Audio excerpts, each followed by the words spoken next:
Buen día, Dios me lo bendiga. En el día de hoy vamos a hablar sobre el decreto ejecutivo 363 del 4 de diciembre del año 2018. Este decreto no es más que la reglamentación de la ley 66 del 17 de octubre del año 2017. Si bien es cierto, en la comunidad, a todas aquellas personas que tienen una propiedad, están preocupadas por este decreto. Pero este decreto no es más que la reglamentación de una ley que se hizo hace más de un año. Pero ¿qué es una reglamentación? Lo explico como el qué, cómo, cuándo y dónde. Vamos a hablar observando artículo por artículo del mismo decreto en qué consiste este decreto ejecutivo para que cada contribuyente esté un poco más claro. El decreto ejecutivo 363 habla de dos aspectos: el patrimonio familiar tributario o la vivienda principal. Son dos enfoques que vamos a nosotros a explicar en esta primera cápsula.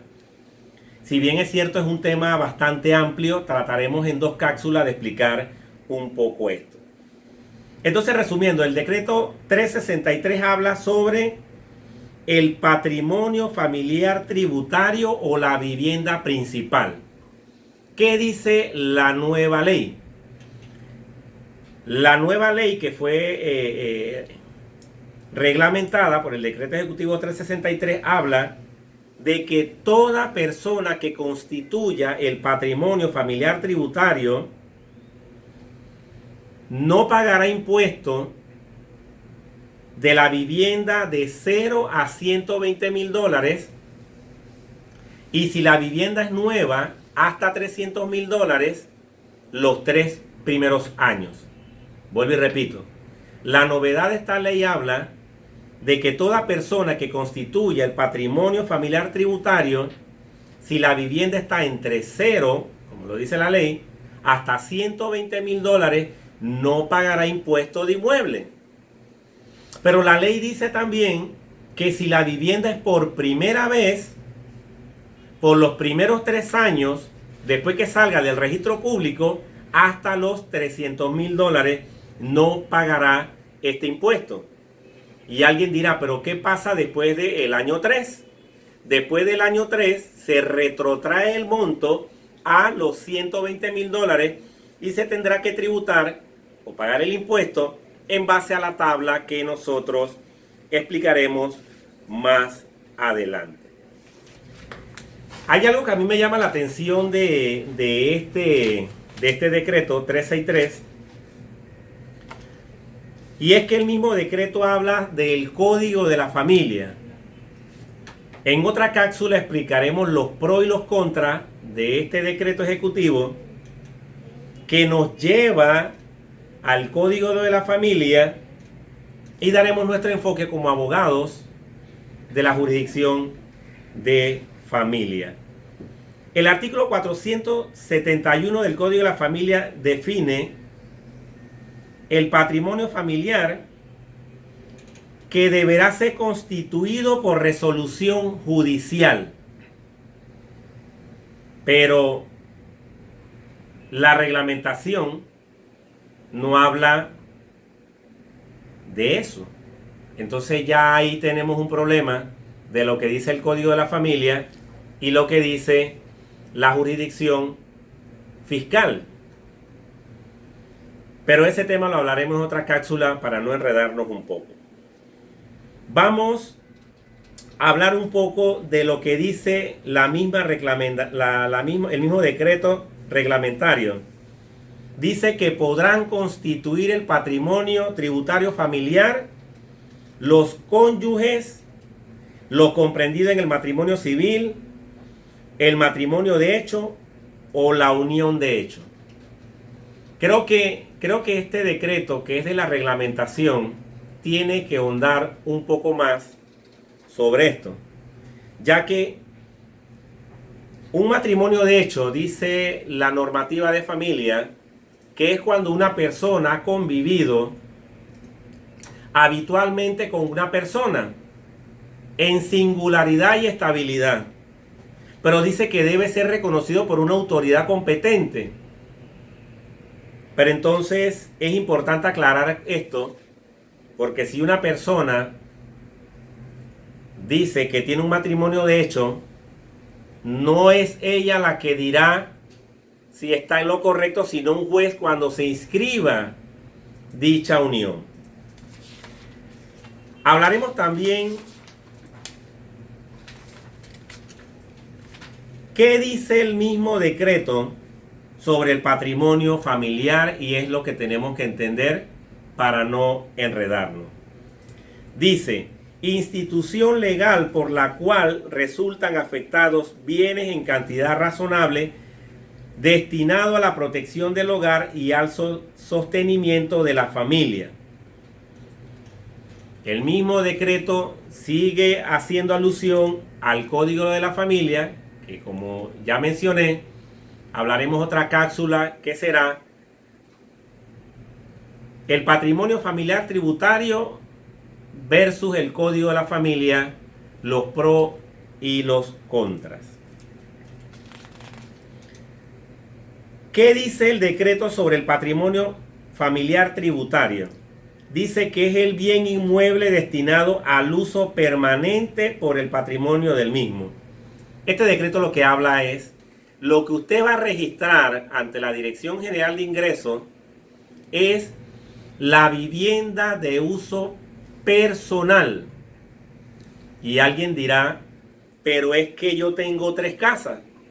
Yo tengo una casa en Panamá, tengo una casa en Coronado y tengo una casa de campo en Boquete. ¿Cuál yo debo registrar como patrimonio familiar tributario? La ley bien clara y manifiesta al decir que es la vivienda de uso permanente.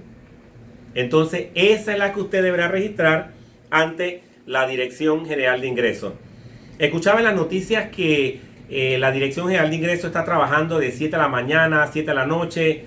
Las personas andan en corredera. Pero yo quiero informarle que entrando a la página de la Dirección General de Ingresos, usted puede inscribir su propiedad como patrimonio familiar tributario y adjuntar todos los requisitos que la ley manifiesta que se deben adjuntar. Algo bien interesante que yo soy contador público autorizado y abogado. Las personas preguntarán, pero ¿cómo yo sé si mi vivienda principal me fue aceptada o no como patrimonio familiar tributario? En derecho hay algo que se llama el silencio administrativo. La ley dice que si en 3 meses, supongamos, el 1 de enero, usted presentó su solicitud para el patrimonio familiar tributario y el 1 de abril, que ha transcurrido 3 meses, usted no ha recibido una respuesta de la Dirección General de Ingresos de que su solicitud ha sido aprobada, esa vivienda como patrimonio familiar tributario, la misma ley dice que el silencio administrativo será a favor suyo y se entenderá que se le aceptó dicha solicitud con todos los beneficios que explicaremos posteriormente. Hay algo que yo siempre como contador público autorizado he criticado de la Dirección General de Ingresos. ¿Y por qué lo critico?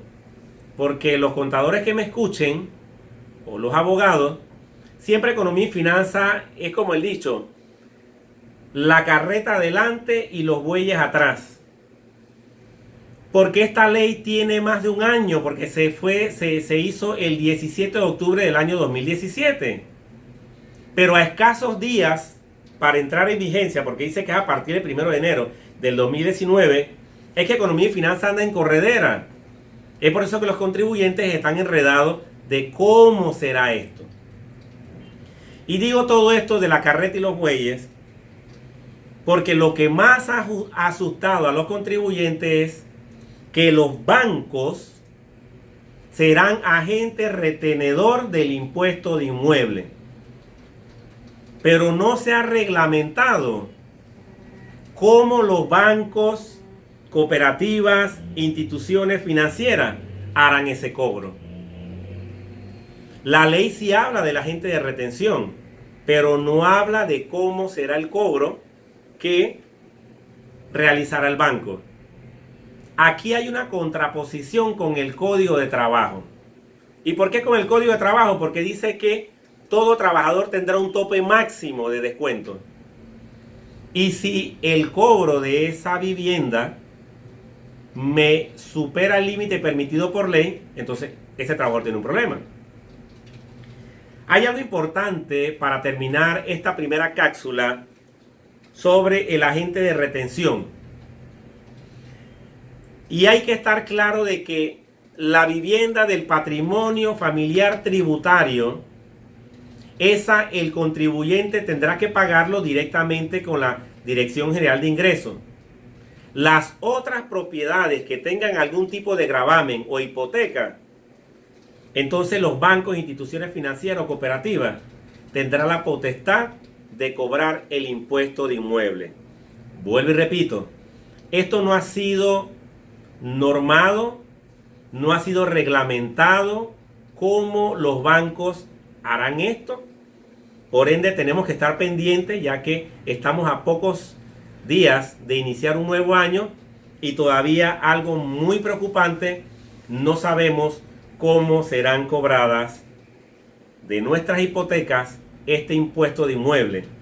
Tampoco sabemos si el banco cobrará algún gasto adicional producto de ese trabajo que le ha asumido la Dirección General de Ingresos, porque será un trabajo adicional.